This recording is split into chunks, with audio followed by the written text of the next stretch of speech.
वक्ता निस्पृह रहना चाहिए, सब अपेक्षा नहीं करनी चाहिए, लेकिन देने वाले की सोच समझ करके देना चाहिए। उनका व्याप कथा कैसी श्रवण करनी चाहिए? कथा श्रवण करते समय पहली तो बात यह कहिए, 7 दिन तक कुछ खाइए ही नहीं, बस खाली पेट रख करके कथा करिए। महाराज खाली पेट कथा करने में और खाली पेट कथा सुनने में इतना आनंद आता है, भगवान की कृपा द्रवीभूत होकर के हमारे ऊपर बरसती है और हमारा दिल इमोशनल हो जाता है भगवान के लिए। और ज्यादा खा पी करके आएंगे तो फैन के नीचे बैठेंगे, कूलर के सामने बैठेंगे तो बस नींद आ जाएगी। महाराज कथा करते रहे, हम हमारी समाधि में लुप्त हो जाएंगे। 7 दिन कुछ खाना ही नहीं है, अगर सहा नहीं जाता तो एक काम कीजिए, 7 दिन बस घी पी कर रहिए।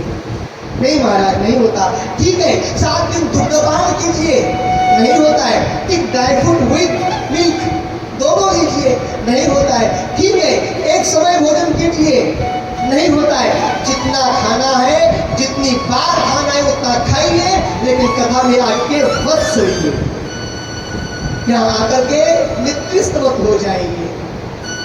ऐसी कथा की विधि है। और कथा संपन्न होने के पश्चात लास्ट में विष्णु सहस्रनाम का पाठ करना, और जो कथा कहने वाला वक्ता है उन्हें, अब सुनिए इंपॉर्टेंट बात बता रहा हूं, ये सब आपको करना है। क्या करना है? जब कथा संपन्न होती है उसके पश्चात 3 तोले का सिंह बनाना, सोने का 3 तोले के सोने का शेर बनाना और उसके ऊपर भागवत कथा रख करके कथावाचक को दान करना। इसमें से इन श्रोताओं में से एक भी किया तो 3 लाख रुपए ऑटोमेटिक मिल जाएंगे। विधि बताई गई है। अगर कुछ दे नहीं सकते तो एक तुलसी का पत्ता भी ग्रंथ के ऊपर रख करके दिए तो भी समान फल होता है। ऐसी कथा की महिमा बताई। यह कथा कैसी है? निगम कल्पतरोर गलितम फलम शुकम खाद्रव संयुतम पिबत भागवतम रसमालयम मूढ़ो रसिका भूरि भाविका। निगम कल्पतरु वेद रूपी कल्प वृक्ष को यह लगा हुआ फल है। यह पक करके नीचे गिर रहा था, लेकिन नीचे गिरने नहीं दिया। ब्रह्मा जी ने, विष्णु जी ने, शंकर जी ने इसे ऊपर ही पकड़ लिया और यह जो फल है, इस फल को शुकाचार्य जी ने अपना मुख लगाया हुआ है।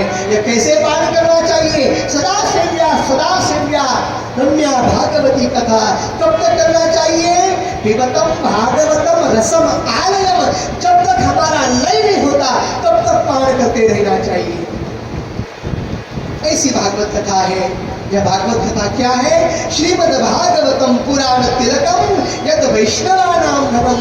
सभी वैष्णवों का यह धन है। यह स्वर्ग, सत्य, कैलाश, वैकुंठ भी इसकी तुलना नहीं कर सकते। जब ऐसी कथा की महिमा चल रही थी उस समय प्रहलाद जी आ गए, ध्रुव आ गए, बड़े बड़े ऋषि मुनि आ गए। प्रहलाद जी करताल लेकर के आए, उद्धव कांस्य लेकर के आए, नारद जी वीणा लेकर के आए, अर्जुन जी पखावाज लिए हैं, इंद्र मृदंग लेके आए और सनकादि के जय जयकार कर रहे हैं। और सभी के बीच में भागवत कथा शुरुआत हो रही है।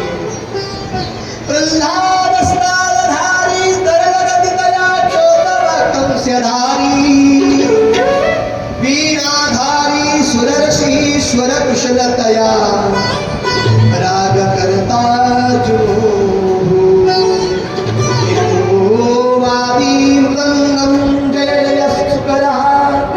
कीर्तने ते कुमारः यत्राग्रे भागवता रसरसनतया व्यासपुत्रो बभूव। और सभी गान करने लगे, राधे राधे गोविंद गोविंद, राधे राधे राधे गोविंद गोविंद, राधे राधे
थे। जब सब उठ करके नाचने लगे तब वहां पर प्रत्यक्ष भगवान कृष्ण जी प्रकट हुए और कहने लगे, तुम्हारे भजन से, आपकी कथा से मैं प्रसन्न हूँ, कहिए आप क्या वर मांगते हो, क्या चाहिए, वरदान मांगिए।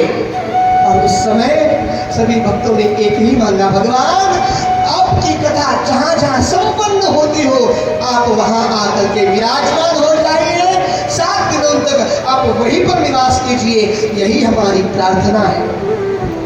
और इतना कहने के पश्चात भगवान ने यह वरदान दे दिए, जहां मेरी कथा होती है मैं तो रहूंगा ही, लेकिन तथैव गंगा यमुना च वेणी गोदावरी सिंधु सरस्वती च सर्वाणि तीर्थानि वसन्ति तत्र यत्र अच्युत उदार कथा प्रसंगा। जहां भगवान की कथा होती है ना, तत्रैव गंगा यमुना च वेणी गोदावरी सिंधु सरस्वती च सर्वाणि तीर्थानि, सभी तीर्थ वहीं पे निवास करते हैं। जेहि दिन जन्म, जेहि दिन जन्म, जिस दिन भगवान की कथा कही जाती है सभी तीर्थ वहीं पे चले आते हैं, ऐसा गोस्वामी जी कहते हैं। ऐसा भागवत का महिमा बताने के पश्चात अब भागवत के प्रथम स्कंद को हमें प्रारंभ करना है। एक बार फिर से छोटा सा प्यारा सा भजन, उसके पश्चात भागवत कथा के प्रथम स्कंद को हम प्रारंभ करेंगे। नाम है गोकुल, कृष्ण जिनका नाम है गोकुल जिनका धाम, कृष्ण जिनका नाम है गोकुल जिनका धाम।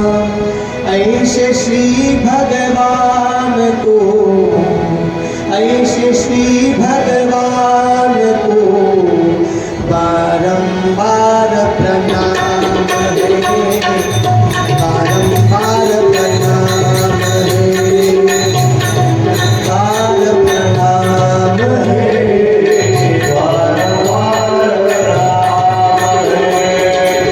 बारंबार प्रणाम है, बारंबार प्रणाम है, बारंबार प्रणाम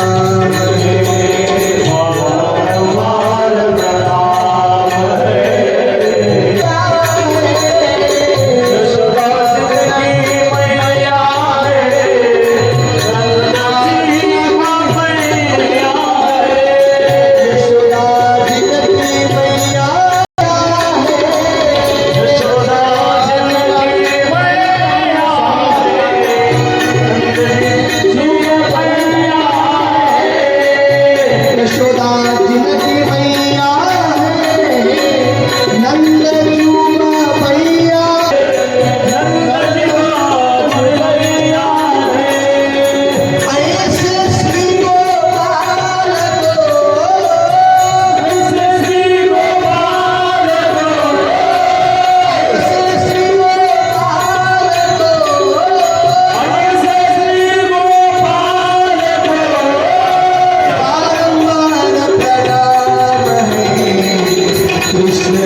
बिदर के सभी भक्तगणों से, श्रद्धावान समाज से हमारा नम्र निवेदन है कि सनातन संस्कृति उत्सव बिदर 2025 यह प्रोग्राम समर्थ फंक्शन हॉल पापनास गेट बिदर यहाँ पे संपन्न हो रहा है।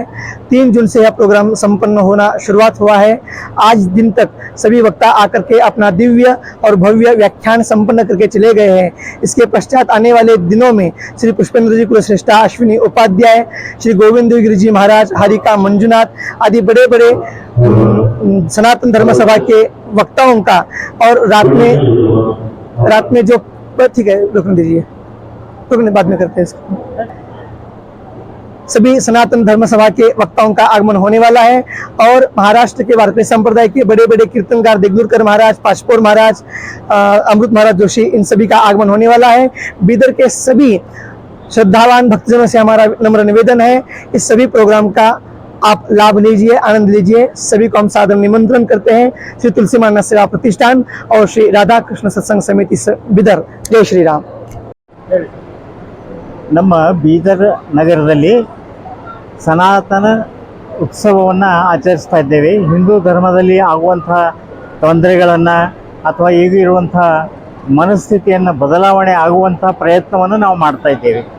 ಇದು 3ನೇ ತಾರೀಕು 3 ಜೂನ್ನಿಂದ 12 ಜೂನ್ವರೆಗೆ ಸತತವಾಗಿ ಬೆಳಗ್ಗೆ 7ರಿಂದ ರಾತ್ರಿ 8 ಗಂಟೆವರೆಗೆ ನಡೀತಾ ಇರ್ತದೆ. ಹಲವಾರು ಯೋಜನೆಗಳಿವೆ ಇದರಲ್ಲಿ. ಪ್ರಥಮವಾಗಿ ಮುಂಜಾನೆ ಪಾರಾಯಣ ಇರ್ತದೆ, ಪ್ರಾರ್ಥನೆ ಇರ್ತದೆ, ತದನಂತರ ಭಾಗವತ ಪ್ರವಚನ ಇರ್ತದೆ. ಆಮೇಲೆ ಸಾಧು ಸಂತರ ಜೊತೆಗೆ ನಾಡಿನ ಶ್ರೇಷ್ಠ ವಕ್ತಾರರನ್ನು ನಾವು ಇಲ್ಲಿ ಕರೀತಾ ಇದ್ದೇವೆ.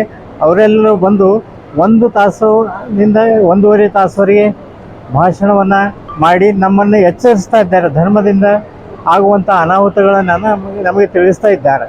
ಇಂಥ ಒಂದು ಸಂದೇಶವನ್ನು ಸುತ್ತಮುತ್ತಲಿನ ಎಲ್ಲ ಹಳ್ಳಿಗಳಲ್ಲಿ ಮತ್ತು ನಗರಗಳಲ್ಲೆಲ್ಲನೂ ನಾವು ಈಗಾಗಲೇ ಪ್ರಚಾರ ಮಾಡಿದ್ದೇವೆ. ಸುಮಾರು ಸಂಖ್ಯೆಯಲ್ಲಿ ಜನರು ಬರ್ತಾ ಇದ್ದಾರೆ. ಅವರಿಗೆಲ್ಲರಿಗೂ ಈ ವಿಷಯದ ಪರಿಕಲ್ಪನೆ ಕೊಡುವ ಸಲುವಾಗಿ ನಾವು ಈ ಕಾರ್ಯಕ್ರಮವನ್ನು ಹಮ್ಮಿಕೊಂಡಿದ್ದೇವೆ. 12ನೇ ತಾರೀಕು ಸಮಾರೋಪ ಇರ್ತದೆ. ಕಾರಣ ಎಲ್ಲ ಸದ್ಭಕ್ತರು ಇಲ್ಲಿ ಬೀದರ್ ನಗರದಲ್ಲಿರುವ ಅಥವಾ ಈ ಸುದ್ದಿಯನ್ನು ಕೇಳುವಂತಹ ಎಲ್ಲ ಜನರು ಹೆಚ್ಚಿನ ಸಂಖ್ಯೆಯಲ್ಲಿ ಬಂದು ನಮ್ಮ ಕಾರ್ಯಕ್ರಮಕ್ಕೆ ಯಶಸ್ಸನ್ನು ತೋರಬೇಕಾಗಿ ಮತ್ತು ಈ ನಮ್ಮ ಉದ್ದೇಶ ಸಫಲವಾಗುವಂತೆ ತಾವು ಕೆಲಸ ನಿರ್ವಹಿಸಬೇಕಂತ ಹೇಳ್ಕೊತೀನಿ.